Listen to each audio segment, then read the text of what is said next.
Émission exceptionnelle dont refait le Mac consacrée à la Model 3 que vaut la dernière berline de Tesla, véritable smartphone sur 4 roues. Revue de détail de toutes ses fonctions embarquées qui se pilotent au doigt et à l'iPhone. Où en est également Apple, ses ambitions sur le créneau de la voiture autonome se sont-elles éteintes? Débat.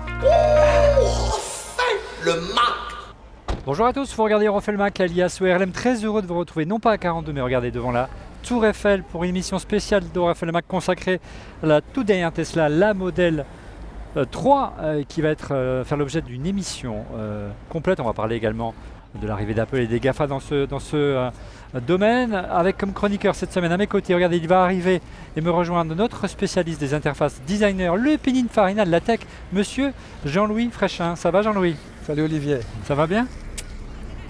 C'est une émission rien que pour toi, hein. On l'a commandé pour toi, on l'a pris blanche pour toi. En blanche en plus. Voilà, magnifique. donc voilà, et puis tu vas voir, tu vas essayer de nous porter vraiment ton regard de designer, aussi bien sur le côté esthétique purement du design extérieur, mais également des interfaces, qui a énormément d'interfaces. C'est vraiment un ordinateur sur 4 roues, hein, ce véhicule. Autre chroniqueur, un invité un peu exceptionnel, puisque c'est un chroniqueur qui a participé à notre opération de crowdfunding. Il s'appelle Emmanuel Kim et vous allez voir que c'est un vrai fondu de Tesla. La preuve, il vient avec sa propre Model 3. On en a deux dans cette émission. Voici Emmanuel Kim.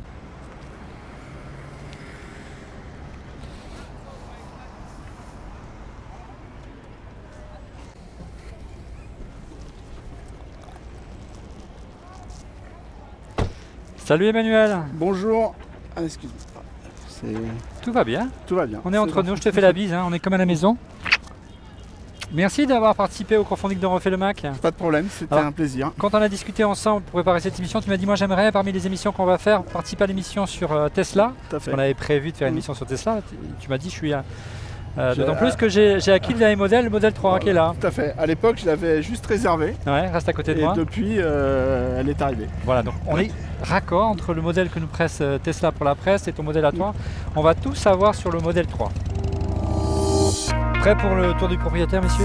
On commence par le modèle que nous a prêté Tesla. Regardez, c'est un modèle blanc nacré, hein. C'est le modèle le plus cher, hein. Je crois, le très haut de gamme. C'est une option, le blanc nacré, Emmanuel. Ouais, hein. 2000 €, je crois. 2000 €. Donc c'est une peinture nacrée assez réussie. Alors, on retrouve la ligne caractéristique. Venez avec moi, la ligne caractéristique de Tesla avec la Model S. Hein. C'est vraiment la version compacte de la Model S, en gros. Oui, c'est la 4,70 m, donc c'est en gros une Audi A4. Ouais. 406. Elle est un peu plus compacte. On retrouve, Jean-Louis, le toit en verre, hein, caractéristique des Tesla, même si ce n'est pas un toit ouvrant. Donc il y a une visibilité qui est assez étonnante. Ce qui est étonnant avec cette auto, c'est qu'elle c'est une berline, donc elle est vraiment dans le segment le plus banal du marché, mais elle arrive à innover dans sa forme et sa proportion. Alors bien sûr, il y a le toit, il y a cet avant caractéristique avec des phares assez plongeants qui ont par certains côtés un petit côté Porsche. Ouais, c'est vrai. Il y a le bouclier sans calandre qui ressemble à la Caravelle Renault. Bon, il n'y a rien à refroidir. La bonne vieille Caravelle des années 50. Exactement, mais je veux dire, les bons designs. Le dérivé de la Dauphine, tu veux dire. Cela ne réunit pas. Exactement, je vois que tu as une grande culture automobile. Bah oui, écoute. Et l'ensemble est assez, harmonieux. Alors bien sûr, on n'est pas encore au niveau de qualité des premiums allemandes, mais le design est extrêmement intéressant dans cette catégorie de véhicules. Ouais. Et le designer Franz von Holzhausen, Je te laissais le dire. Hein. voilà, parle, et c'est très intéressant, de romantisme automobile. C'est-à-dire que il y a des voitures électriques qui sont un peu des jouets, parce que comme c'est pas des vraies voitures, il faut montrer que c'est différent. Et là, on assume l'univers de l'automobile, hein, un peu bagnolard, comme on dit sur POA. Petite observation automobile, nos amis de petite observation. On va être content. Et c'est une vraie auto Ouais. originale dans un segment hyper concurrentiel. Donc c'est vraiment une réussite. Alors tu disais il n'y a pas de calandre tout simplement parce qu'il n'y a pas de moteur. Oui, puisque À l'avant. c'est des moteurs électriques, il y en a à refroidir. l'avant, Ouais. à l'arrière. Ils sont sur Il y les a essieux. il y a des batteries au Ouais. milieu. Donc pas de C'est-à-dire que calandre. Les D'ailleurs- moteurs sont vraiment au niveau des liaisons au sol. Ouais. Donc c'est des voitures qui naturellement, avec les batteries en bas, ont une tenue de route extraordinaire. Donc il y a le moteur à l'avant sur l'essieu avant, un autre moteur sur ce modèle-là. Hein. Il y a Voilà. deux moteurs. Et à l'avant, c'est un coffre. Et à l'avant, tu as l'avantage d'avoir un vrai coffre si tu veux, si on peut l'ouvrir. Voilà, tu fais tout à l'iPhone, on reviendra en détail avec l'iPhone. On a un vrai coffre à l'avant si vous voulez y jeter un petit coup d'œil pour ranger de quoi. Voilà, Il n'y a pas de gilet jaune. il n'y a pas de gilet jaune. Si, il est à l'intérieur. Il est à l'intérieur. Voilà, donc là c'est le vrai coffre. Il y a pour les courses de madame. Ils ont vraiment tout prévu. Et de monsieur d'ailleurs. Et de parce monsieur. que c'est voiture pour tout le monde. Hein. Voilà, donc on voit bien qu'il y a véritablement beaucoup de rangements parce que effectivement, et on referme comme ça, c'est pas électrique comme sur le Model X. Non, par contre, il faut. Chez Tesla, ils aiment pas, il faut. Il faut pas claquer, il faut juste appuyer. faut pas claquer. Alors, très bien, écoute, heureusement que tu es là pour nous guider. Et donc un gain d'espace, une habitabilité record grâce aux batteries qui sont en plus intégrées, tu le disais, dans le plancher, donc centre de gravité très bas. Très bas, et donc des liaisons au sol et une tenue de route assez Donc formidable. et également pas de, comment tu appelles ça, pas l'essieu, mais ce qui entraîne les roues. Le pont quand on est en Pas de propulsion à pont, l'arrière. Non, bah, bien pas de sûr. pont, donc il y a encore plus d'habitabilité c'est un à fond l'intérieur. On retrouve véritablement ce qui est caractéristique des Tesla des précédentes générations, et ce qui est vraiment le point crucial des Tesla, et on va beaucoup parler d'embarquer dans un instant, et d'électronique, de navigation embarquée et de pilotage automatique entre guillemets, c'est la présence des caméras. J'en vois déjà une ici, regarde, au niveau Voilà. ce qui pourrait être Le rappel de clignotant. le rappel de souvent, clignotant qui il y en a une est dans là. le montant. On le voit ici, une première caméra qui filme en permanence. Ouais. Une dans La le deuxième, montant. si tu veux la montrer, Emmanuel, qui est dans le montant entre les deux portes. Voilà. Après, il y en a une là, Donc ça, c'est la caméra de recul classique, mais qui filme quand même tout le temps, en permanence. qui gère l'autopilote. Pour l'autopilote, elle sait qu'est-ce qu'il y a derrière et qu'est-ce qui arrive. Ouais. Donc ça fait 4 caméras, 5 caméras, et les 3 dernières, elles sont devant.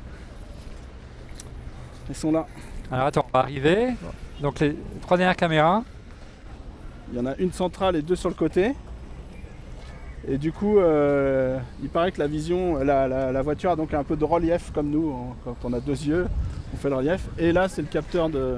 Ce qui est intéressant, plus. c'est que généralement Oui. dans les automobiles autonomes ou assistées, le pare-choc est une zone où on intègre beaucoup de caméras. En les mettant plus haut, on les protège et on a une vue un peu plus large que simplement en étant au ras de la route. Et la philosophie de Tesla pour l'autopilote, on l'appellera comme ça, elle est très différente de celle des concurrents. À savoir que les concurrents basent leur stratégie, la technologie sur des lidars, sur des radars en gros. Là vraiment c'est plutôt des caméras qui sont mises en avance. Voilà, c'est ça. Il n'y a pas de lidar, il y a des radars et des capteurs de proximité, mais il n'y a pas de lidar.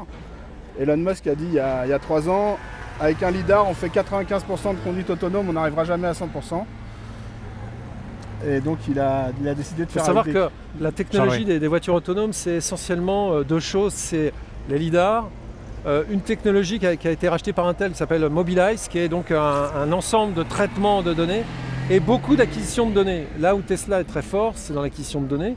Et en fait, ils prennent des caméras relativement banales, entre guillemets, et c'est l'intelligence logicielle qui fait la différence, sans éléments hardware comme le lidar ou les puces spécifiques de Mobileye. Je vais refaire le tour. Mobileye, c'était sur les premières Model S. Ouais. Tout à fait. Et ils ont décidé de tout faire en interne, Tesla. Et je vais refaire le tour parce qu'évidemment, Intégration. Il y a aussi des détails, pas technologiques mais extraordinaires, qui sont ces poignées en aluminium vraiment presque un peu rétro en métal massif. Ouais, c'est magnifique. ouais, c'est pas électrique comme sur les autres Non. modèles. Sur les autres modèles, on Mais, appuie mais c'est pas gênant, il y a des voitures des années 40 américaines qui étaient comme ça. Vas-y, refais-le un petit peu le mouvement pour voir. C'est vraiment, C'est vraiment réussi. Ouais. c'est vraiment réussi. C'est très chouette. Donc nous on a les jantes alu que tu n'as pas toi. Non, moi j'ai les jantes aéro, on gagne 10%. Voilà, ce qui est pas plus mal. Il y a une autre caméra à l'intérieur, mais on en parlera tout à l'heure parce qu'on va faire une revue de l'intérieur. Et puis c'est une voiture électrique.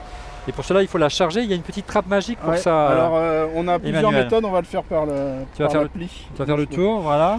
Voilà, on va le faire par l'appli, recharge. Ah oui. Et ça c'est du CCS. Donc c'est un nouveau standard celui-là. C'est-à-dire qu'avant il y avait Ça, que la c'est partie le standard haute. européen.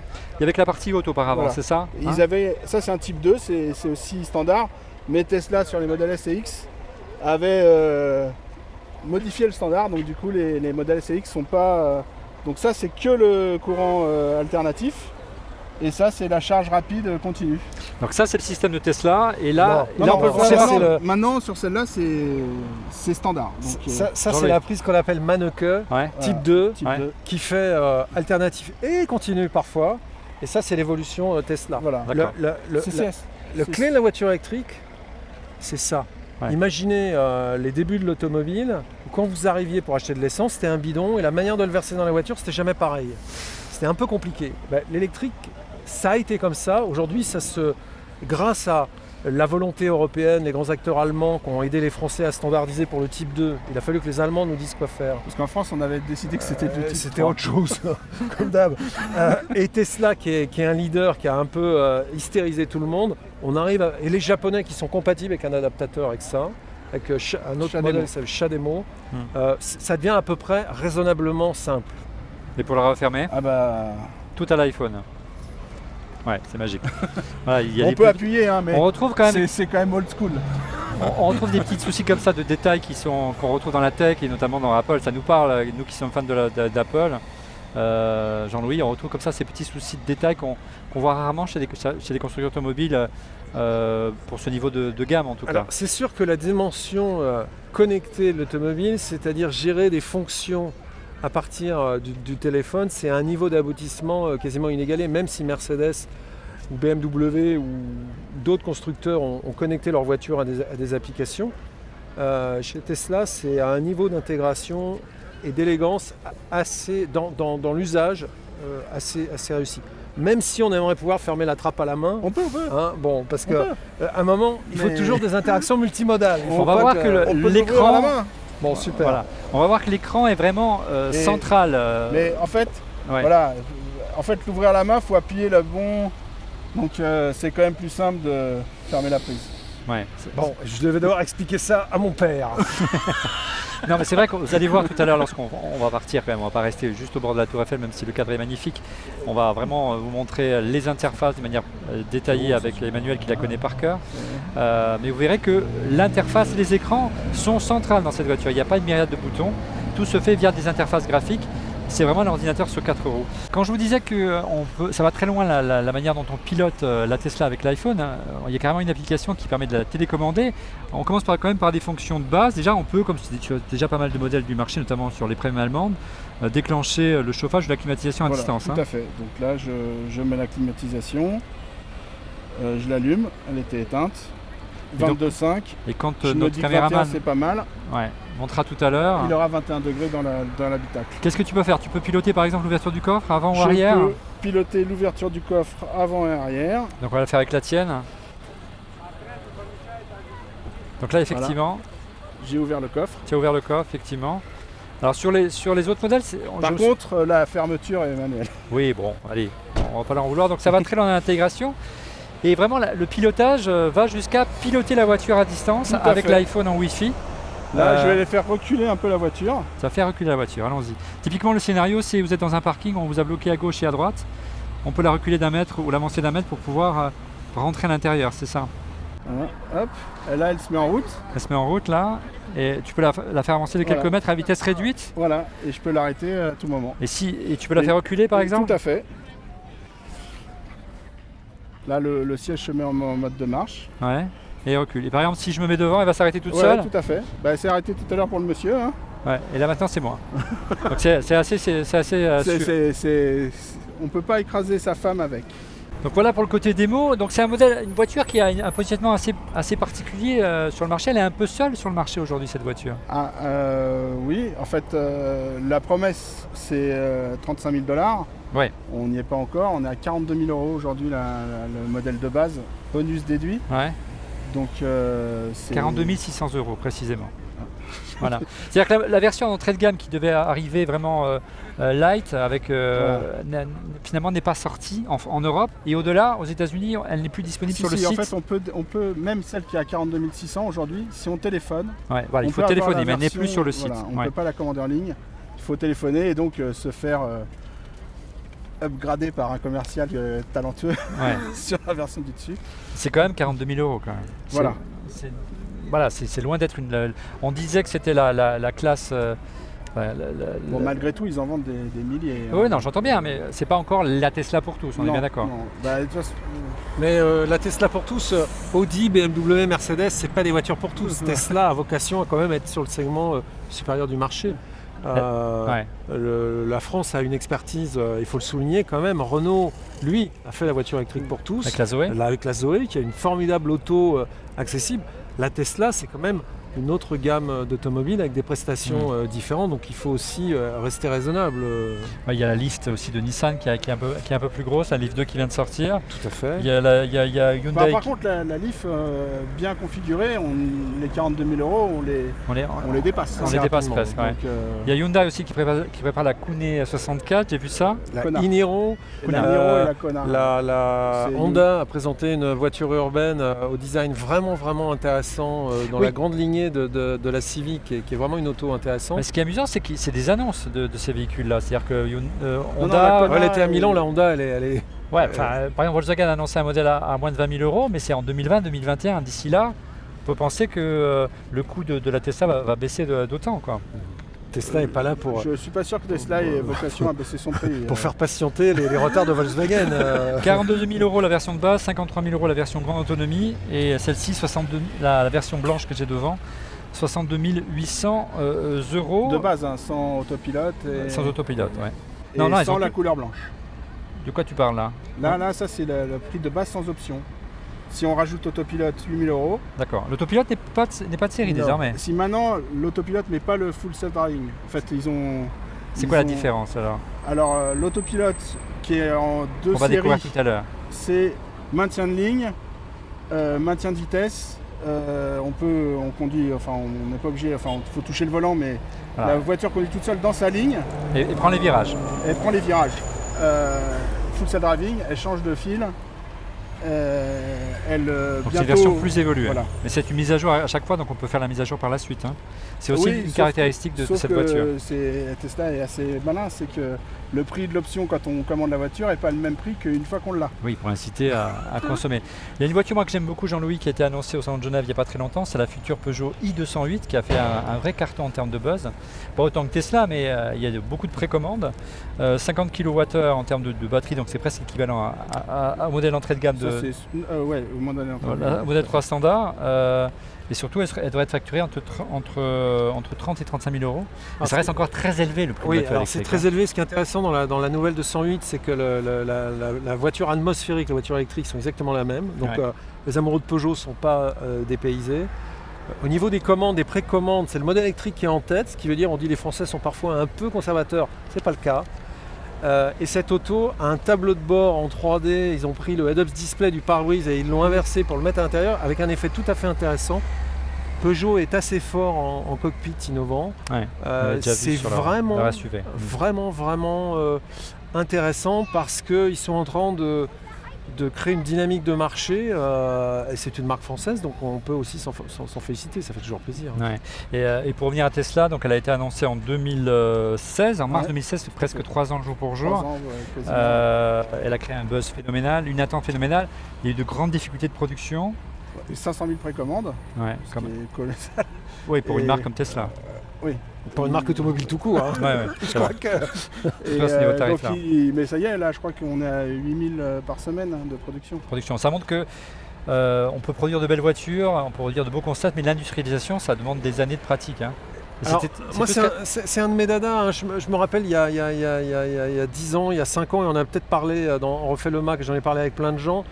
Tout le monde voyait les constructeurs automobiles mourir parce que Google, Apple, on allait voir ce qu'on allait voir, on allait voir ce qu'on allait voir. Ils ont tous reculé gentiment. On n'a rien vu. Alors aujourd'hui, il y a une pudeur. Oui, on fait des systèmes numériques On va en pour. parler en fin d'émission d'Apple et de Google. Tous les constructeurs automobiles reculent sur la voiture autonome, le niveau 5 et voire 4. Audi a le premier annoncé qu'il arrêtait et tous les autres l'annoncent parce que développer des véhicules électriques, ça coûte très cher, on ne peut pas être sur tous les fronts. Et donc finalement, être un constructeur et savoir faire des autos avec des usines, ça reste un vrai savoir-faire. Et les Peugeot, Renault, Mercedes, BMW n'ont pas encore disparu. Donc il a fallu attendre près de 3 ans pour voir ce véhicule arriver en France. Je vous propose qu'on prenne le volant et qu'on vous montre vraiment en détail toutes ces fonctionnalités, l'intérieur, bien sûr l'interface, et comment Tesla s'est mué en un vrai Apple de l'automobile. On y va, venez avec moi. Hop là. Bienvenue à bord, messieurs. Prenez place dans cette modèle 3 Performance. Performance.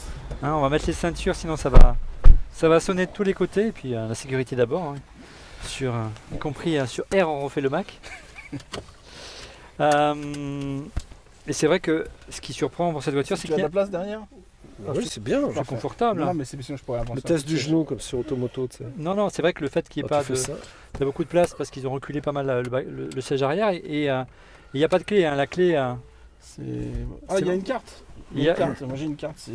voilà, Ça il y a va une pas carte de secours Ça va pas également marcher pour... pour cette voiture. Moi j'ai la mienne ici dans la poche. Si tu la trouves pas. Et le toit là devant est ouvrant. Il est collé, non? Ah, Non, il on est a pas une ouvrant carte. toi. Voilà. Une carte de secours. Si on la met là, Voilà, ça on permet, démarre, mais bon, ça permet de démarrer la voiture si on perd son téléphone. Voilà. Et surtout si le téléphone, faut qu'il ait des piles, hein, parce que c'est le Bluetooth. Bien sûr. C'est pas le NFC, donc. Sachant si- qu'on peut partager l'application avec plusieurs utilisateurs de la famille, son épouse, ses enfants, Voilà. faire créer des profils, etc. Donc pas de clé, vous allez voir, j'appuie sur le frein, j'enclenche la vitesse avant avec le petit commodo sur le côté, et c'est parti, on y va. On y va tout doucement, essayer d'écraser personne pour une fois. Voilà, je vais m'arrêter quelques secondes, il y a notre Tesla juste devant avec le caméraman. Alors, qu'est-ce qui est prévu dans la Tesla, Emmanuel, pour intégrer un smartphone, et particulièrement ce qui nous intéresse, l'iPhone? Alors, sous le capot, là, on a un emplacement pour 2 téléphones. Et ça recharge à 2 ampères, je crois. C'est-à-dire que tu as, si je fais comme ça, voilà, on voit ici, on devine, regardez, ah oui d'accord, j'ai pas mis le frein à main, voilà, on devine la prise Lightning Voilà. qui est là, et donc ça permet de la charger. Hein. Voilà. Et Tu donc, peux- on a 2 prises, donc on peut mettre 2 téléphones. Donc on peut soulever pour montrer, Voilà, il y a 2 prises USB là. voilà, là on en a mis qu'une, mais on peut mettre Si une on prise Android, branche une clé USB, on a une dashcam. d'accord, Et du coup, qui enregistre la dernière heure en permanence. c'est-à-dire un système de surveillance, mais ça Voilà. on y reviendra tout à l'heure. Il n'y a pas de système à induction, ça c'est assez étonnant. Non, les systèmes d'induction ne sont pas de série. On peut en acheter sur internet, des fournisseurs tiers le font. 42 000 € quand même. Oui, c'est vrai. Hein, voilà. Et ça c'est juste un emplacement pour... Ça, c'est un vide-poche, comme là, il y a un vide-poche aussi. Hein, D'accord. Et c'est donc assez- et là tu refermes tranquillement, c'est Voilà. ça? Tu- Et on n'est plus embêté. Alors là, si tu as appairé ton téléphone, tu C'est peux fait. téléphoner. Ouais. Moi, personnellement, je l'utilise jamais parce que je ne veux pas qu'on m'appelle. Ouais, là, tu as tous les gens que j'ai Voilà. appelés ce matin. Donc, Voilà.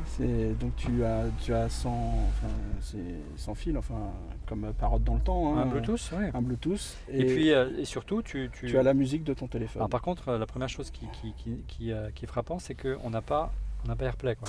Où est Non. AirPlay? Oui, Non, AirPlay, Jean-Louis. CarPlay. CarPlay. Apple CarPlay. Non, ouais. il n'y a pas ni Android Auto ni Apple Alors, CarPlay. qu'est-ce que tu as, petite démo?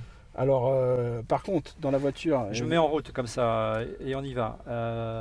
dans la voiture, Tu commentes, vas-y. tu as un abonnement Spotify Premium qui est intégré avec la voiture. Ouais, par défaut. Par défaut, tu as TuneIn qui est donc les radios par internet en gros. On peut écouter, on refait le Mac. Voilà, on regarde tu as l'exemple ici. les podcasts là. Ouais. Ouais, bah en fait, il faut juste monter le son. Non, monsieur, on te croit sur parole, Voilà. t'embête pas. Voilà. Alors, on entend, on fait le Mac, on peut l'écouter dans sa voiture. Tu as les commandes au volant pour monter ou Voilà. baisser le son. C'est fait, Ça, d'accord. voilà. Et on a tous Spotify, toutes les radios. Toutes tes radios. Et tu as donc ton téléphone avec la musique qui est présente dans ton téléphone, a priori. Voilà. Voilà, et on va se diriger. S'il veut bien. Oui, c'est fait, il est connecté. Voilà. Donc après, tu vas dans. Il faut que tu choisisses la musique sur mon téléphone. Voilà, Alors ça, c'est c'est- ça, c'est en fait c'est du Bluetooth. Ouais, ça c'est un peu casse-pied, hein, Jean-Louis. C'est-à-dire que tu ne peux pas piloter depuis l'écran le compte de ton téléphone. Tu es obligé de passer par le téléphone et lancer Apple Music. Donc là, il ne gère pas Apple Music. Ou alors, bien sûr, il gère Spotify, mais il le gère directement parce qu'il a là. On l'a pas dit, cette voiture a une connexion 4G intégrée hein, qui est prévue dans le prix. Il n'y a pas Tout à fait. d'abonnement. Tout à fait. Peut-être qu'il y en aura un la deuxième année, on ne sait pas. On sait pas encore. Les annonces sont. Et là, effectivement, si je clique sur Spotify, je peux dire le site de ma Si choix. tu as linké ton compte, tu as Ouais. tes playlists. Jean-Louis, ton impression, le fait qu'il n'y ait pas CarPlay comme ça, c'est un peu... Alors, CarPlay, c'est une chose. Ça peut se AirPlay, comprendre, peut-être de garder ça. c'en est une autre également. Ouais.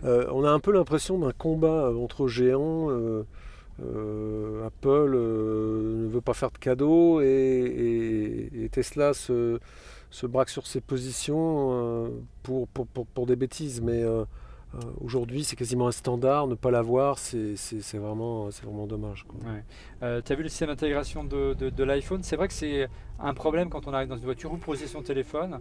Alors les modèles plus récents commencent à avoir l'induction. Là, on est quand même un petit peu en retard. Quand même, Surtout par rapport- Je vais on dit récupérer mon aujourd'hui chez les stratèges Ouais. que car as a device, c'est-à-dire que la voiture n'est qu'un accessoire de l'iPhone. Alors la Tesla rééquilibre un peu la relation entre les deux. C'est très très intéressant.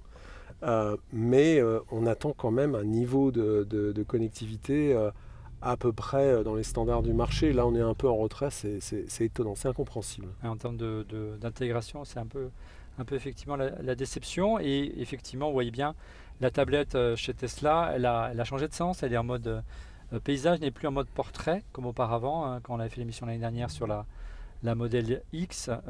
C'est vraiment un iPad en lévitation au milieu du tableau de bord. Je trouve ça assez élégant, hein. C'est très minimaliste, Jean-Louis. Alors oui, c'est vraiment ce qui me passionne dans cette auto. C'est encore une fois entre romance de l'automobile, c'est-à-dire l'automobile éternelle, et l'innovation. Il y a vraiment des choix radicaux à l'intérieur qui sont plutôt réussis. Le tableau de bord est très beau avec ce bois très simple. Il y a peu de boutons, ça clarifie un peu l'esprit. Par contre, ça fait aussi un peu auto-tamponneuse, c'est-à-dire qu'à un moment, on a envie quand même d'avoir la complexité de l'objet qu'on manipule.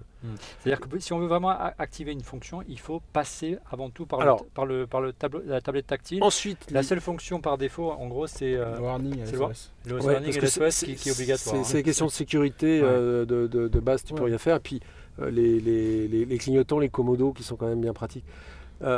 Moi, je pense que cet écran comme ça, horizontal, est vraiment formidable dans son intégration de cohabitation. Ça existe en architecture, en design, c'est très bien, c'est très beau. Et il fallait oser, et c'est très bien. Bravo. Alors, là où j'ai quand oui. même Ouais, Jean-Louis. Là où j'ai quand même un petit doute, C'est pour faire la bataille. il est de deux natures.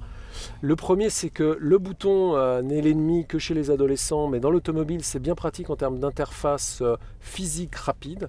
Hein, les appareils photo les plus chers sont ceux qui ont des boutons. Ouais.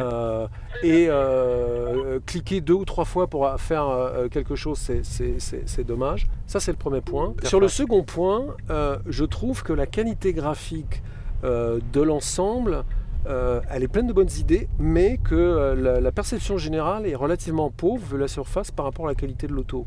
C'est-à-dire qu'inventer des interfaces avec des graphiques et des systèmes de commandes qui sont cohérents avec ce qu'est cette auto formidable, ils n'y sont pas encore tout à fait parvenus. Le designer de l'auto, Franz von Holzhausen, est vraiment un très très bon designer.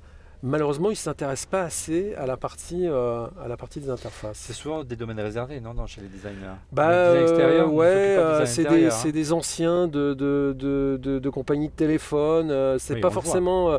Malheureusement, je le dis avec une grande peine, les designers d'interface qui sont chez les constructeurs automobiles sont vraiment pas les meilleurs du marché. Ouais. Je le dis en tant qu'ancien prof. Ouais.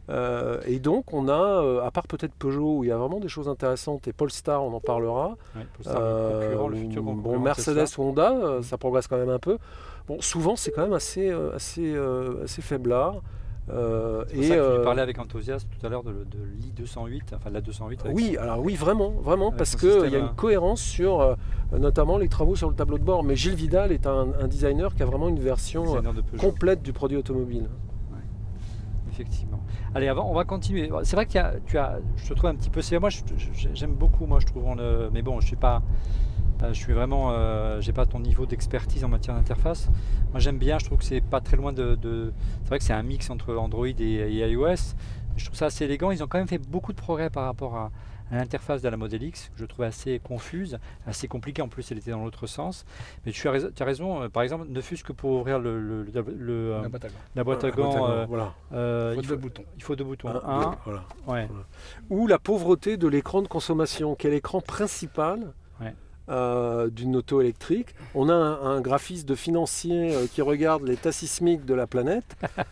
Or, il y aurait moyen d'en faire quelque chose de didactique, de compréhension pour que tout le monde comprenne. C'est vrai que c'est pas évident. Parce que là, ça veut dire quoi? Ça veut dire par Elon Musk. on conduit en ville et on dépense et on recharge. C'est assez linéaire. Sur autoroute, c'est complètement différent. Et on peut emmener les gens dans cet apprentissage de l'usage de l'auto par le design. Et là, je trouve que c'est un peu truc d'ingénieur et ça manque un peu de. C'est aussi une work in progress. Ça change tout le temps. Oui. C'est vrai qu'ils ont remis, ils sont repartis de zéro avec la Model 3. Effectivement, en positionnant la tablette au milieu. Et puis moi, ce qui m'a quand même choqué lorsque je me suis assis pour la première fois, s'il n'y a pas de compteur devant le volant. Et ça, c'est un peu troublant. Mais très rapidement, Emmanuel, ça manque pas parce qu'en fait, je trouve une idée assez ingénieuse en matière d'interface. Après, si on a une Porsche 911, devant, c'est que le compte-tour. Hein. C'est vrai. Si on a une Twingo, il est au centre. Il est au centre. Et là, tu as donc la partie gauche de la tablette qui est réservée en fait aux informations de conduite. Tout à fait. Compteur de vitesse, compteur kilométrique, et bien sûr le reste de consommation de batterie. Voilà. Les lidars, donc les radars, tout ce qui est autour. Ici, vous voyez les voitures. Je vais laisser me faire doubler. Vous voyez, on voit même les piétons qui traversent. Les piétons qui traversent. Et puis d'autres fonctions, je te laisse le faire parce que je ne peux pas faire parler et conduire en même temps. Là, nous avons la commande vocale. Donc, si on appelle pour dire aller à la maison, elle va y aller. Ouais. On a le reste de batterie. Donc, on voit les batteries sous le plancher, effectivement. Voilà. Donc, on a 83%.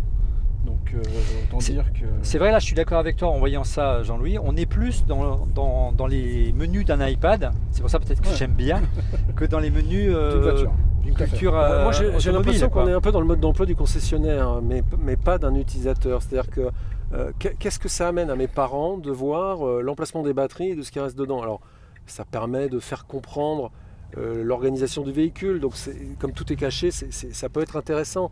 De même que le fait que le logiciel évolue, c'est formidable, vont dire les geeks, et je suis le premier à le dire. Ouais. Mais mes parents, eux, vont être perturbés par ça. Ouais. Bon, alors ça c'est nouveau, il faut l'accepter, ça fait partie du jeu de ce genre d'auto qui sont plus tout à fait des autos classiques, hein, et des autos universelles comme on avait avant. C'est différent et c'est très bien. Ouais. Allez, on va continuer de parler des fonctions intégrées parce qu'il y a une myriade des interfaces avec Emmanuel. Mais d'abord, on fait un petit point avec le chiffre de la semaine. Le sondage de la semaine, c'est la réponse à la question que vous les avez posée sur le compte Twitter dont on fait le Mac. La question était: quel est le plus gros point fort d'une Tesla d'après vous? Les superchargeurs, les mises à jour fréquentes, l'autopilote, la puissance. Alors je trouve les résultats très très intéressants. Tu les donnes, les chiffres? Oui, je vais les donner. Pour ceux qui nous écoutent à 39%, les gens ont préféré les superchargeurs, ce qui est à mon avis l'écosystème unique de Tesla, et ce qui est une réponse assez juste. Les fidèles dont on fait le Mac ont bien compris l'intérêt de la puissance de Tesla. En numéro 2, c'est l'autopilote, qui est effectivement là de la pure tech un peu fantasmée, et donc ça plaît aux gens à 25%. Les mises à jour fréquentes à 19%. La voiture évolue avec des petits coups de frais régulièrement comme l'Apple Watch. Et puis la puissance de l'auto, les sensations, 17%. Alors l'autopilote, on vous fera une démo tout à l'heure, mais on va attendre d'être sur l'autoroute pour ça. On va prendre la 13. On va comme si on allait à Ikea, un plaisir. Bref, les superchargeurs, véritablement, ça a été le premier gros chantier d'Elon Musk au sein de Tesla, Emmanuel, une volonté de disséminer sur des axes stratégiques des chargeurs rapides. C'est ça les superchargeurs. C'est pas simplement des chargeurs électriques. C'est ça. Qu'on peut trouver un peu partout, notamment dans Paris pour Autolib. Hein. Voilà, Autolib c'est du 3 kW, donc c'est tout sauf rapide. Ouais. Les chargeurs Tesla aujourd'hui sont plutôt à 120 kW. Donc c'est pas du tout la même planète. Comparé à 3. Et à la fin de l'année, ils vont passer à 250 kW. Ça veut dire qu'aujourd'hui, concrètement sur cette Model 3, si j'arrive avec un peu moins de 20% de batterie, je vais repasser à 80% de batterie en une vingtaine de minutes. Donc rajouter 250, 300 km. Donc on l'a pas dit, ce modèle-là, donc c'est le modèle full option avec la plus de puissance et la meilleure a priori autonomie. Elle a quelle autonomie celle-là?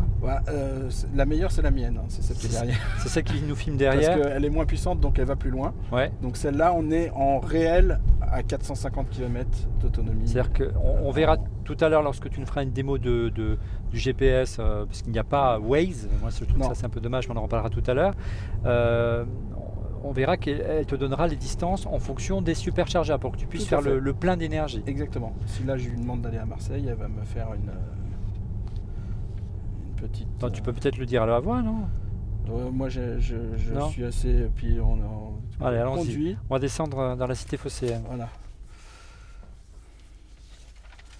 Donc là, pour aller à Marseille, elle va, si tout va bien, si la 4G marche bien. Ouais. parce que- Euh, Donc là, il nous met. Auxerre, c'est le premier arrêt qu'il ah, conseille. Voilà. Là, il nous demande.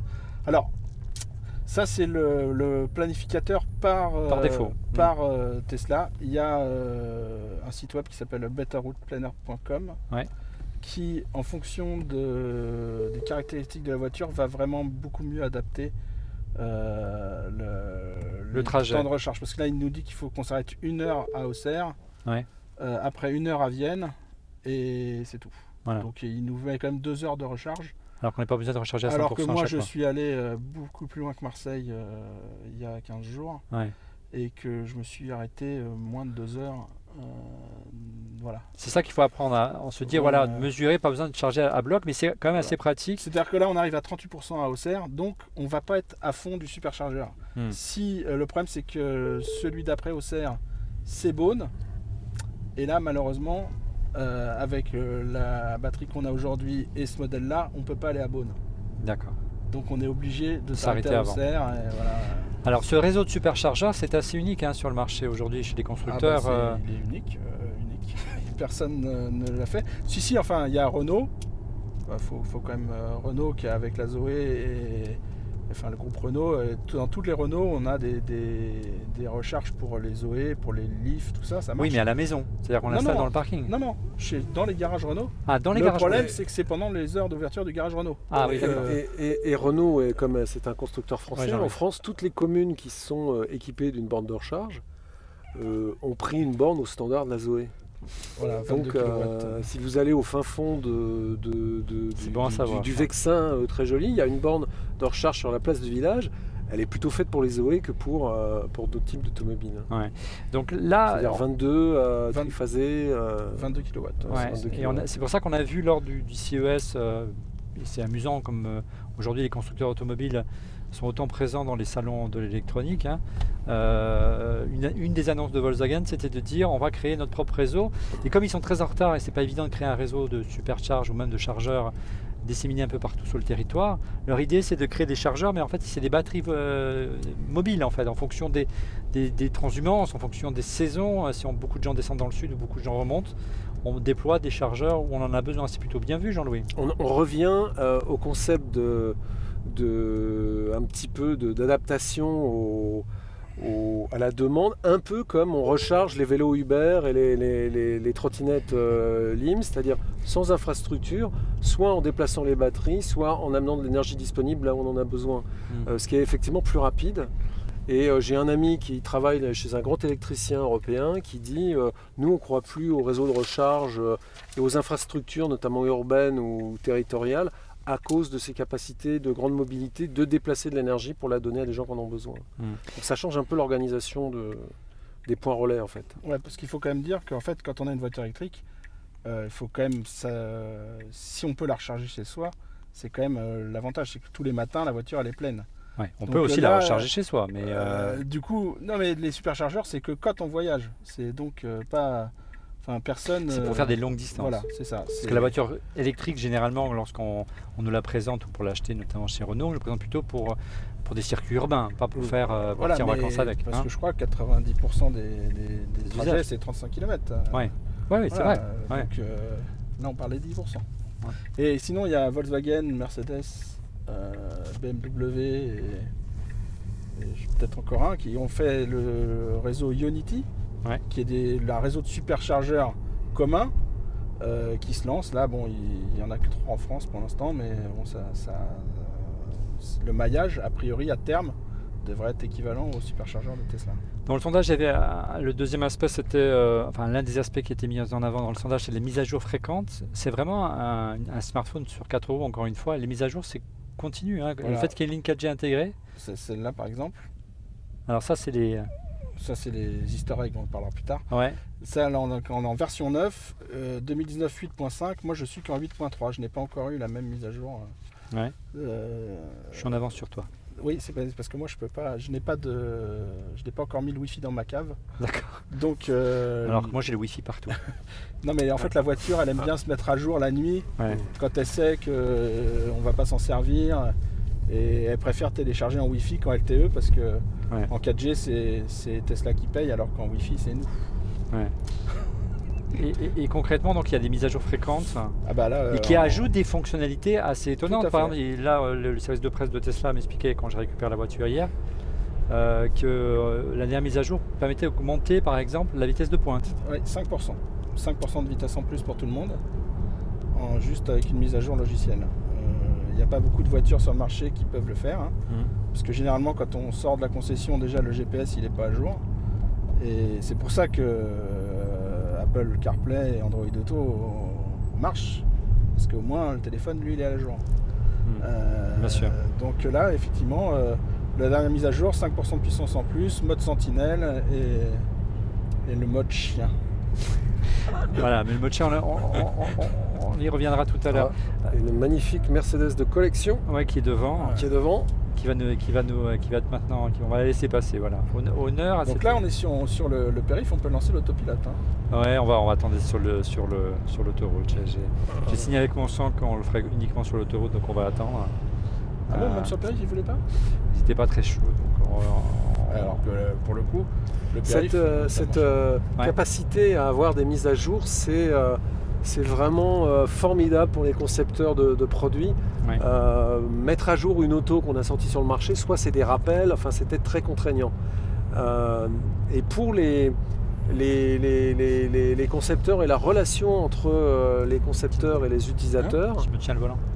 Ça crée un enthousiasme permanent, un peu quand son Apple Watch est mis à jour et qu'on a plein de nouvelles fonctions, on redécouvre son produit et surtout on voit l'attachement du constructeur à donner toujours plus pour l'auto qu'on a acheté.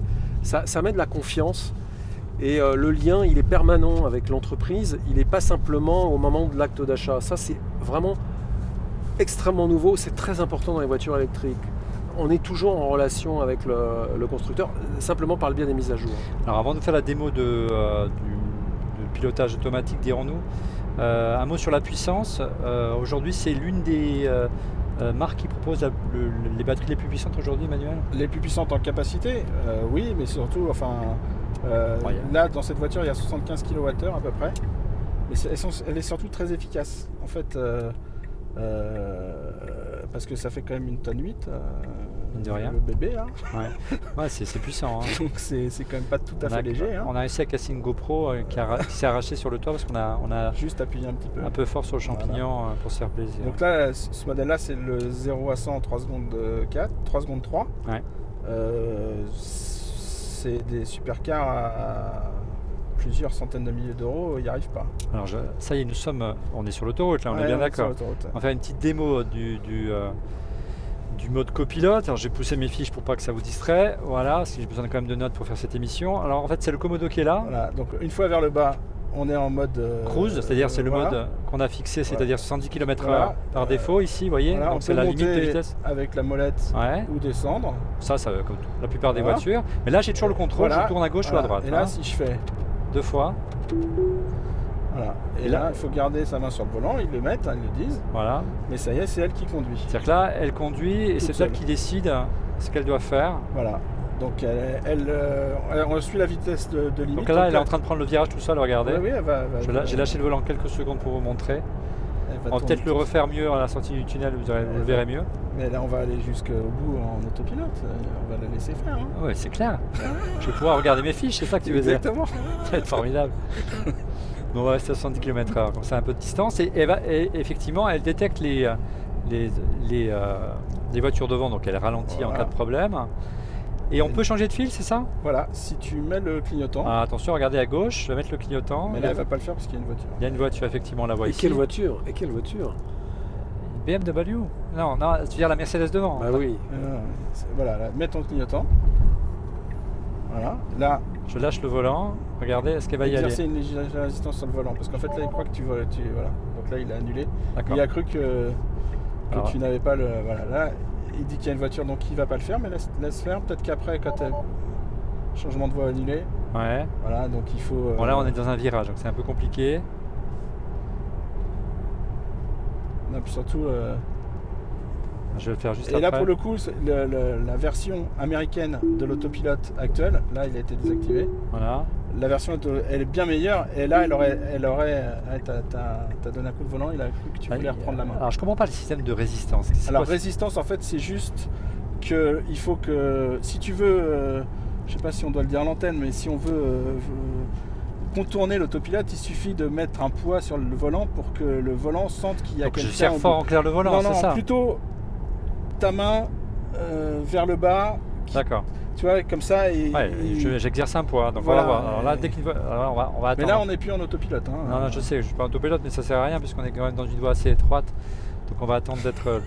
Non, mais même les voies étroites, elle gère les voies étroites. Je sais bien, mais. Là, moi, le week-end dernier, le retour, elle a géré la sortie magnifique. J'étais pas sûr qu'elle le ferait, elle l'a fait. Mais là, je ne résiste pas à l'envie. Alors accrochez-vous un peu parce que j'ai appuyé, hein, attention. Ouais. Donc là, vous voyez, ça arrache sévère. Ça va, Jean-Louis?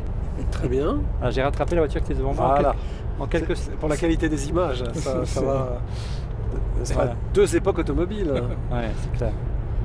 Mais voilà. Et encore là, parce que là, tu vois, t'accélères alors que tu es en mode autonome. Enfin, t'es pas en mode autonome, t'as pas besoin d'accélérer. Je suis en cruise. Ouais. Voilà, donc, là, je me mets en autonome 2 fois. Voilà. Faut que ça fasse un bip. Voilà. Tu vois, moi, je mets juste le doigt comme ça, tu vois. Ouais. Et juste avec le poids du bras. Et là, je mets le clignotant. Voilà. Et là, elle va... Ah, il y a une voiture qui arrive. Non, tu vois, mais rouge. Parce qu'il y a une voiture. Il y a trop de trafic à l'heure qu'il est. D'accord. Ouais, c'est exactement. On va y arriver. Et dans la nouvelle version américaine, il y a le mode Mad Max. Ouais. Qui justement tourne. Là, elle le fait. Voilà, elle tourne tout seule. Ah, il y a la voiture qui voilà, elle me ramène voilà, toute seule. Parce qu'il y a quelqu'un. Voilà. Parce qu'il y a une voiture qui a forcé le passage. Merci, madame, c'est très agréable. Bravo. Et là, il y a ta Tesla qui nous double. On va essayer de faire pareil. Et il y a vraiment un trafic terrible aujourd'hui. Si tu appuies sur le bouton, hop, elle s'y met toute seule. D'accord. Si on appuie sur la vitesse. Ça y est, il y a voilà, elle y va toute seule, regardez. Voilà, elle a changé de fil. Voilà. Elle accélère, elle va se mettre à 110 km/h automatiquement.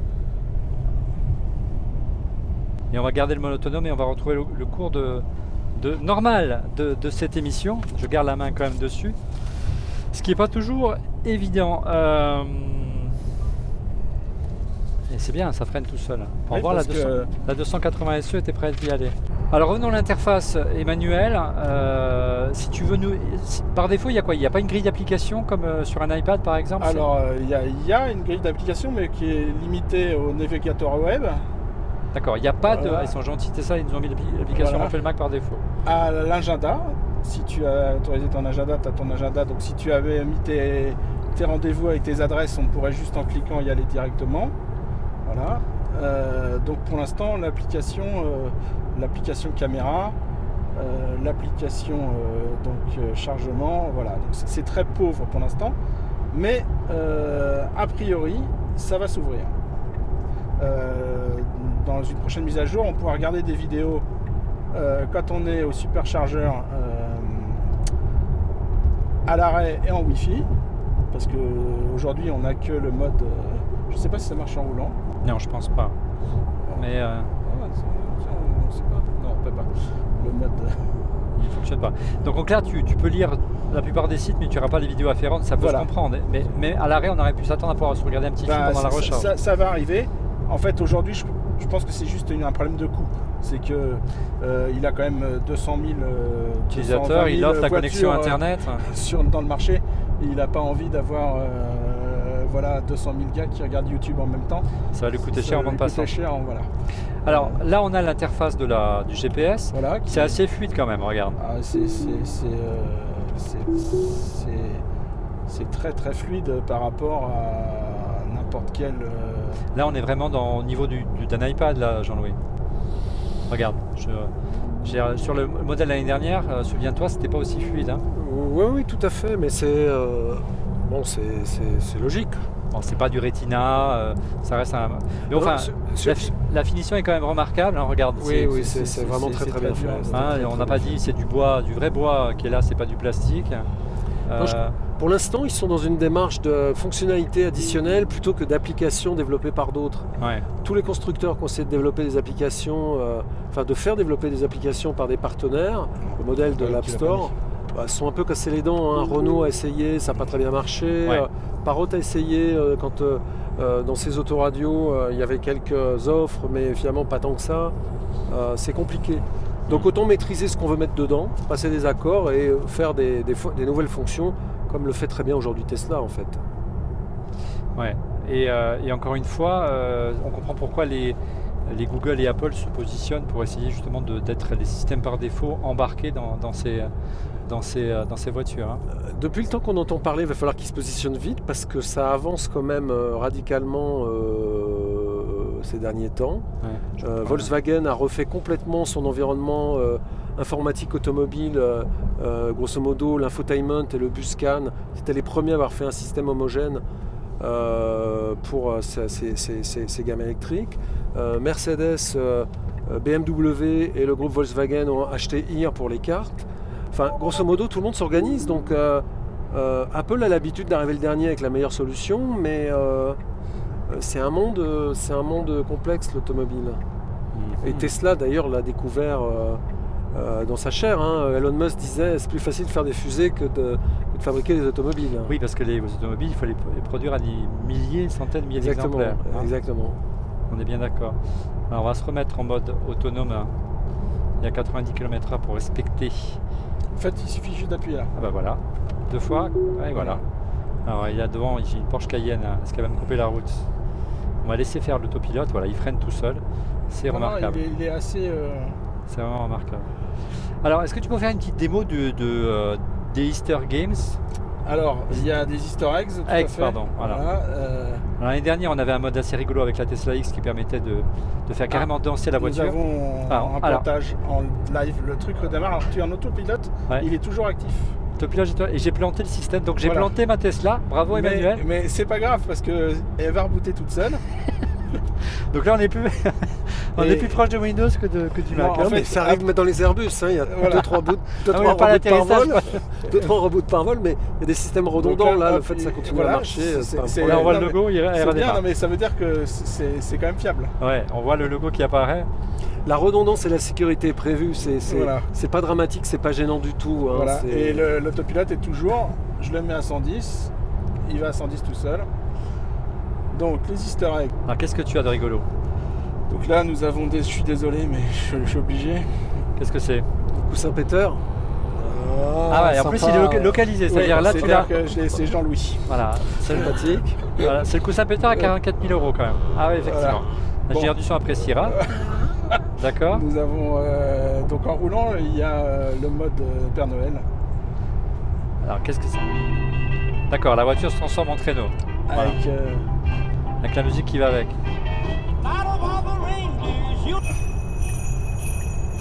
Et quand on veut changer de fil, le clignotant, ça... J'imagine le papa, tu mets le Père Noël. Je vois très bien. Nous avons abaissé rapidement la vitesse 4 fois.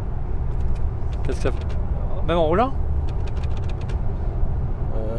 1, 2, 3, 4. Ah ouais, c'est indispensable. Voilà.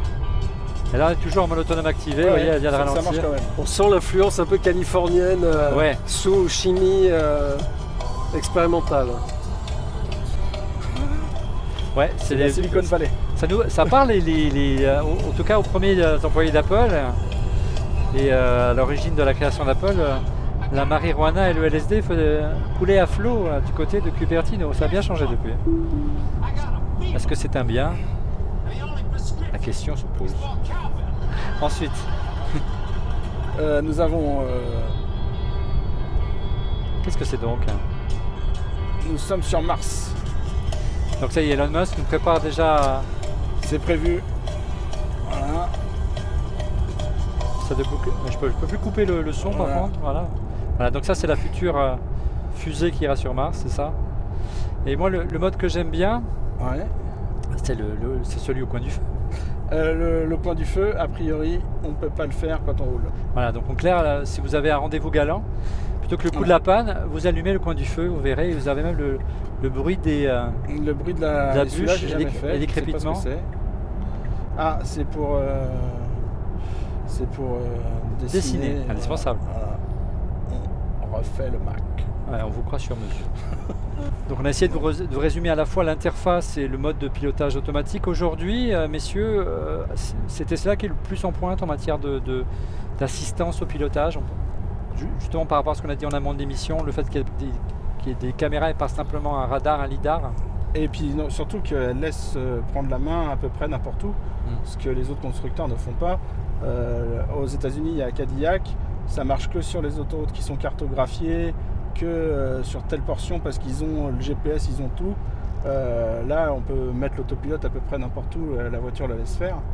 Et en fait, ça marche. Ouais.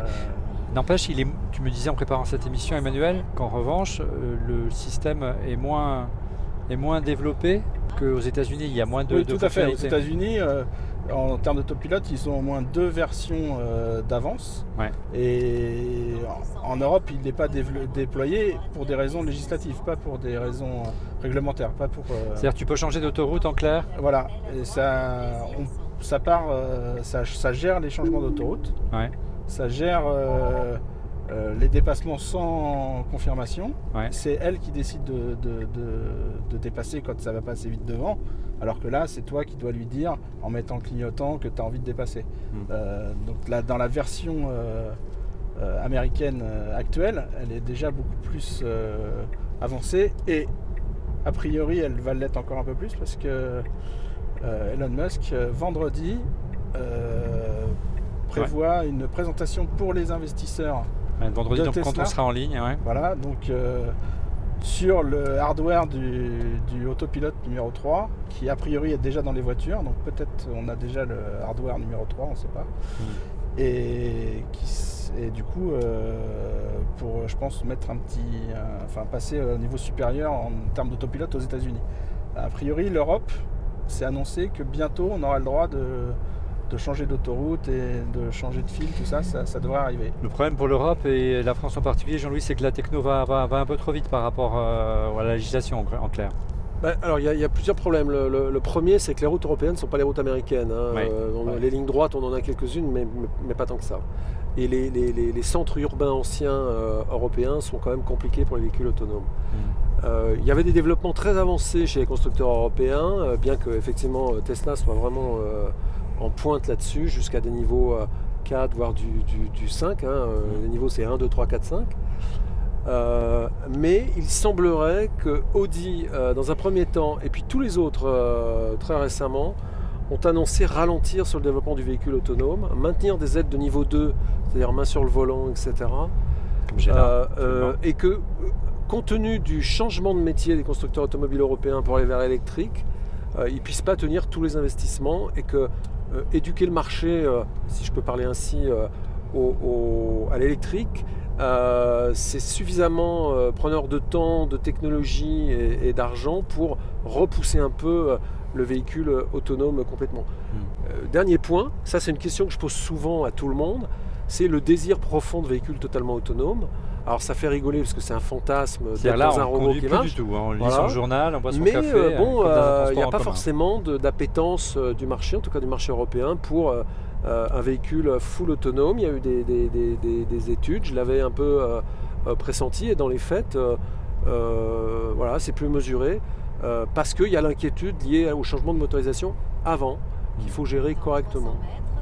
Oh, le véhicule autonome, c'est surtout Uber et Lyft qui sont intéressés. Tout à fait. Parce qu'ils enlèvent ce qui coûte le plus cher aujourd'hui, c'est le chauffeur. On est dans des marchés de pure productivité, donc il n'y a pas d'intérêt pour des consommateurs lambda. Bien que récemment, lors de la publication de résultats financiers à nouveau, Uber a annoncé ralentir, freiner un petit peu au registre du design, encore une fois, du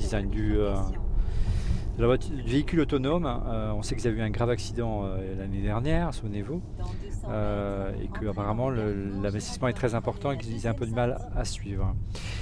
On va faire excuse-moi, Oui. Olivier, il y a aussi une question Oui, Jean-Louis. de technologie de fond. Aujourd'hui, que ce soit Tesla ou les autres, donc avec LiDAR ou avec des caméras, on utilise ce qu'on appelle le machine learning, c'est-à-dire de l'apprentissage profond de bases de référence d'images et ensuite de statistiques pour comprendre ce qui se passe. Pour faire simple, si on n'explique pas à la machine que là c'est des rambardes et qu'il ne faut pas aller dedans ou qu'il ne faut pas aller dans les bocs de foin, la machine ne sait pas. Il y a une autre technologie qui sont plutôt des capteurs interconnectés qui peuvent comprendre qu'il y a des objets, des obstacles, sans savoir ce que sont ces objets. Notamment une société française qui s'appelle Another Brain qui développe ce type de technologie. Et cette technologie, type Another Brain, c'est-à-dire de machine learning plus symbolique, plus analytique, c'est les 2-3% qui manquent pour arriver à des résultats un peu fiables. Donc ça va être complémentaire. Et effectivement, dans l'état de l'art de la technologie, tout n'est pas là pour arriver aux résultats de qualité qu'on souhaite avoir pour la sécurité des personnes. Et là, encore une fois, on voit que Tesla, qui travaille sur ces questions-là depuis très longtemps, a pris une réelle avance sur ce point-là. Alors évidemment, les GAFA les GAFAM même ont des capacités d'investissement phénoménales. Vont-elles rattraper Tesla? On en parle juste après la question stockage. Faut-il cloner son disque dur? On ne vous le répétera jamais assez, il est absolument nécessaire de sauvegarder son Mac en cas de problème et notamment de crash, mais certains utilisateurs vont plus loin et préconisent également de cloner son disque dur. Avantage de disposer d'un clone sur un disque externe, celui-ci est bootable, en clair il est possible de démarrer sur son disque externe. L'autre avantage de cloner un disque est de disposer d'un disque externe avec un système propre, équipé d'une suite logicielle complète. Vous pouvez ainsi l'utiliser sur n'importe quel Mac, en le démarrant tout simplement à partir du disque externe. C'est d'autant plus aisé à utiliser si vous disposez d'un SSD externe équipé d'un port USB-C qui multiplie par 4 l'autotransfert par rapport à un disque dur externe standard, ou mieux Thunderbolt 3 comme ce modèle qui affiche des débits jusqu'à 2800 mégaoctets par seconde. Pour cloner son disque interne, nous vous conseillons d'utiliser un utilitaire comme Carbon Copy Cloner. Celui-ci est certainement le plus connu et le plus simple d'emploi. Certes, il est payant, mais son usage est gratuit durant 30 jours à partir de la version démo. Profitons-en. Téléchargez donc Carbon Copy Cloner sur le site de son éditeur, Bombitch, et installez la version d'essai. Ouvrez Carbon Copy Cloner, sélectionnez dans l'interface le disque source, à savoir le disque interne de votre Mac, et la destination, le disque de sauvegarde, et cliquez sur Cloner. L'opération peut prendre un certain temps, tout dépend de la quantité de données stockées bien sûr, mais sachez que l'opération est plus rapide qu'une sauvegarde Time Machine car les fichiers ne sont pas compressés. Une fois le clonage terminé, redémarrez votre Mac en maintenant la touche Option enfoncée. Sélectionnez enfin dans la liste des disques qui s'affichent votre clone pour booter sur ce dernier. Voilà, vous savez tout comment stocker, archiver, cloner votre Mac. Alors, où en sont les concurrents de Tesla? Est-ce que Apple, Google vont vouloir concurrencer Tesla? On en parle dans ce prochain chapitre. Voiture autonome, Google, Apple, Uber. Est-ce que les géants de la tech sont encore dans la course? On sait qu'il y a eu un gros coup de frein Jean-Louis, il y a près d'un an sur le projet d'Apple. Titan. Le fameux projet Titan. Il y avait près de, je ne vais pas dire de bêtises, je regarde ma fiche, 1000 personnes qui travaillaient sous la direction de Bob Mansfield, qui n'est pas n'importe qui au sein d'Apple, c'est le papa de la puce de l'iPhone notamment. Donc c'est vraiment et qui est sorti de sa retraite pour s'occuper de ça, donc c'est quelqu'un d'important. Il y a à peu près 200 personnes qui auraient été réaffectées, licenciées, on ne sait pas trop. Il y aurait une cinquantaine de voitures qui circuleraient sur le territoire américain aujourd'hui pour tester ce qui serait plutôt un système de pilotage automatique plus qu'une véritable voiture. Il semblerait que les ambitions d'Apple ce soir, ils ont réduit la voilure là. Ouais, il semble. Alors déjà, Johnny Ive est un fou de voitures. Le designer d'Apple, Bentley Continental. L'avenir en fait, parce qu'il y a des grands mouvements dans l'automobile, on peut observer. Courir d'abord sur la fabrication de voitures, ils ont renoncé. Ensuite, courir pour devenir l'OS des voitures, il semble que les constructeurs automobiles aient couru relativement vite et qu'aujourd'hui chacun développe son propre système. La bataille, en fait, elle est plutôt au niveau des grands équipementiers, Continental, Faurecia Valeo, etc. Faurecia vient de racheter Parrot Automotive et a racheté Clarion, le japonais. Donc, Infotainment plus environnement extérieur de conduite, etc. Finalement, on peut voir les Google ou les Apple comme des nouveaux équipementiers automobiles qui se débarrassent de la fabrication et vendent des composants de la voiture par le biais des finalités que sont, les portes d'entrée que sont les services, c'est-à-dire la musique, la vidéo, etc. Et une intégration absolue, comme Apple par exemple sait très bien le faire et Google aussi, dans l'univers automobile après l'univers de la maison. Je le vois plutôt comme ça. Oui, et puis on l'a vu avec Tesla, la difficulté à monter en charge en termes de process industriel, c'est très compliqué. Ils ne sauront pas faire. Bon, Apple a des ressources, et puis ils ont surtout beaucoup d'argent. Ils ont le sens de la fab, mais c'est plutôt du logiciel et des puces dans des environnements qui vont de l'infotainment à la compréhension du contexte. Et puis, il ne le cache pas. Tim Cook en a parlé lors de différentes interviews et devant des analystes financiers. Il a reconnu qu'il travaillait un système de navigation et de pilotage automatique. Tout à fait. Et a corroboré et rapproché des lunettes. Apple travaille sur des lunettes de réalité augmentée, certainement des lunettes normales avec des capacités nouvelles. Et là, on voit des synergies assez intéressantes, réalité augmentée, pilotage ou véhicule autonome, plus infotainment. Il y a une certaine cohérence. Après le hub numérique à la maison de Steve Jobs, tout va bien. On voit l'intérêt du pilotage augmenté pour éviter de se prendre les bandes de trottoir. Voilà, c'est clair. Et là, j'avais pas mis le pilotage automatique. Désolé Tesla. On s'arrangera avec eux après. Donc le projet Titan chez Apple continue. Il y a une personne importante qui a rejoint Apple il y a quelques mois, qui était un ancien d'Apple qui avait été ensuite parti chez Tesla pour s'occuper de la Model 3 justement et qui a intégré Apple. Je cherche son nom. Il s'agit de Doug Field, qui était un personnage important au sein de Tesla, qui est vraiment l'un des artisans de cette voiture et qui aujourd'hui a rejoint Apple. Ça corrobore cette vision intégrative d'un certain nombre de technologies maîtrisées par Apple pour, encore une fois, intégrer un certain nombre de possibilités et de services dans un environnement automobile assez cohérent avec les lunettes. Et peut-être sur des marchés pas forcément auxquels on pense directement, grand public, etc. Apple a remis un rapport à la commission, au gouvernement fédéral américain pour commencer à présenter son projet voiture autonome parce que c'est indispensable, Jean-Louis, aux États-Unis. Alors contrairement à des Google ou à des autres constructeurs, c'est assez minimaliste, 7 pages, donc il y a vraiment, encore une fois, ça corrobore le fait qu'Apple y travaille, c'est officiel. On n'en sait pas grand-chose, mais et a priori, encore une fois, ce serait un système de navigation de pilotage automatique. À droite. Je n'ai pas vu le président Trump récemment. On a eu une discussion sur les Canadair, là, il n'y a pas très longtemps. je peux rien te dire là-dessus. Sauf que Mark Newson a dessiné des voitures et que, voilà. Bon, alors quid de Google maintenant de son côté, tu nous parlais de Google tout à l'heure, Jean-Louis. Là, on a vu récemment Google a lancé Waymo One, le premier service de taxi autonome en banlieue de Phoenix. On l'a pas dit, regardez ici, il y a une caméra intégrée. Donc par rapport à cette idée de partage de véhicules, de location de véhicules, Emmanuel, Elon Musk a fait une déclaration à ce sujet. Donc c'est une caméra qui n'est pas active aujourd'hui, mais qui pourrait servir, si on prête sa voiture, à savoir ce que fait l'utilisateur. A priori, façon Blablacar par exemple. Exactement. A priori, le Tesla Fleet service serait un service comme Uber de location de voitures autonomes à la demande. Et donc, quand on sera en full self-driving, on pourra louer sa voiture quand on n'en a pas besoin. Et du coup, on pourrait regarder ce qui se passe dans sa voiture qu'on loue pour éviter les... Voilà, il faudra voir si c'est conforme à la RGPD, tout ça, mais c'est pas gagné. Ça, c'est pas... En tout cas, la caméra est là. A priori, pour l'instant, elle n'est pas active. Si on prête sa voiture au petit gamin, on est sûr qu'il ne fera pas de bêtises. Mais même aujourd'hui, aux États-Unis, il y a des gens qui demandent que quand on est en mode sentinelle, qu'ils activent la caméra pour l'intérieur, pour justement, si quelqu'un vole quelque chose, pour qu'on le voit.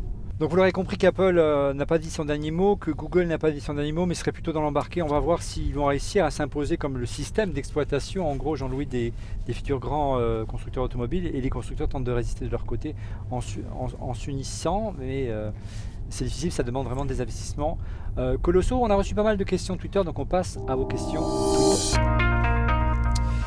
Première question Twitter, et peut-être que tu peux nous répondre, Emmanuel. Y a-t-il une prise allume-cigare dans une Tesla? Tout à fait, il y en a une là. Alors, elle est bien cachée. Est-ce que tu vois la prise là? Ouais, on la voit. Voilà, elle est là. Donc elle est dans l'accoudoir. Dans l'accoudoir. Vous avez Sous bien le vide-poche. Sous le vide-poche. Vous avez bien une prise allume-cigare pour pouvoir, dans ce décor champêtre, de temps en temps fumer ou recharger votre batterie d'iPhone si vous utilisez déjà le port USB, mais il y a pas mal de prises en fait, USB partout. sur le port USB, on peut mettre un switch USB. Il y a 2 fois 2 ampères. Donc, voilà. Ça... Autre question peut-être pour Jean-Louis, est-ce qu'on peut imaginer une future intégration de CarPlay dans Tesla? C'est vrai qu'aujourd'hui c'est vraiment un argument de vente des principaux constructeurs, hein, CarPlay ou Google avec Android Auto. C'est du logiciel, donc a priori rien ne l'empêche. C'est une question de licence, c'est d'accord, mais pour moi c'est que du logiciel. Il n'y a pas de barrière, il n'y a rien de matériel. Rien d'impossible. Ouais. Donc rassurez-vous, si Elon appelle Tim et qu'ils se mettent d'accord et ils font un gros chèque, ça devrait le faire. Et j'ai l'impression qu'il préférerait Tesla développer son propre système de navigation. Ouais, moi j'y crois pas trop. Parce que voilà. Pour le coup, Google et Elon Musk ils sont plutôt très amis, puisque en 2008, au bord de la faillite, Google allait leur acheter Tesla à une semaine près pour qu'ils puissent continuer à vendre des voitures. Donc s'il n'y a pas Google Android Auto, c'est que Tesla veut pas. Oui, Tesla n'est pas prêt à reprendre Android ou même iOS ou encore CarPlay, car ils veulent développer leur propre système d'exploitation, et le futur de l'automobile, le futur moteur de l'automobile, hein, c'est avant tout le système d'exploitation qui sera embarqué, pas le moteur physique. Allez, on est arrivé au terme de cette émission, on a essayé d'être le plus complet possible sur ce modèle 3. On a pris beaucoup de plaisir et j'ai presque réussi à la casser, mais de rien. Il y a des choses qui ont été coupées au montage, croyez-moi. On passe tout de suite à vos coups de cœur. Les coups de cœur, on commence tout de suite avec Jean-Louis. Alors, encore une fois et toujours, parce que je suis fan de cette marque et je les aime beaucoup, Parrot vient de sortir un nouveau drone qui met l'infrarouge à la portée du plus grand nombre sur la Nafi, qui est déjà un drone exceptionnel, ce qui permet de voir ce qui se passe et qu'on ne voit pas en termes de faune, en termes de température, en termes d'isolation des toitures. C'est intéressant pour les professionnels, les agriculteurs, et c'est assez... c'est bien parce que c'est accessible. Oui, et une caméra thermale, c'est effectivement, c'était un gros manque sur le marché, et il semblerait que Parrot essaie de trouver comme ça des niches de marché sur lesquelles DJI n'est pas présent, et c'est plutôt bien vu. De ton côté, Emmanuel, quel est le coup de cœur cette semaine? Alors moi, mon coup de cœur, c'est la Freebox Delta. Ouais. Parce que depuis lundi, j'ai 10 gigabits à la maison. Tu l'as reçu? Je l'ai reçu, je l'ai branché, ça a marché du premier coup. Et surtout 10 gigabits pour à peine 10 € de plus que le gigabit que j'avais chez Orange avant. Je pense que c'est magnifique. Ouais. C'est plus le 10 gigabits qui l'intéressait que l'intégration de la barre de son de chez, oui, tout à fait. De Vialet. Moi j'ai du Sonos. Ouais. Donc quand on a du Sonos, on reste Sonos. C'est un peu. Donc la barre de son, c'est bon, mais c'est moins bon que ma barre de son Sonos. Donc du coup, j'ai mis juste le player juste pour la télé. Et je m'en sers d'enceinte sans fil. C'est bien. Je vais peut-être me laisser convaincre, j'hésite encore un peu. De mon côté, mon coup de cœur, pour une fois, c'est à une série, plutôt une émission mythique, en tout cas un trio mythique de la télévision anglaise. C'est une émission que j'adore sur Amazon Prime Video. Ça s'appelle The Grand Tour, dont la 3e saison vient de s'achever sur Amazon. Une émission animée par les célèbres et complètement déjantés Jeremy Clarkson, James May et Richard Hammond.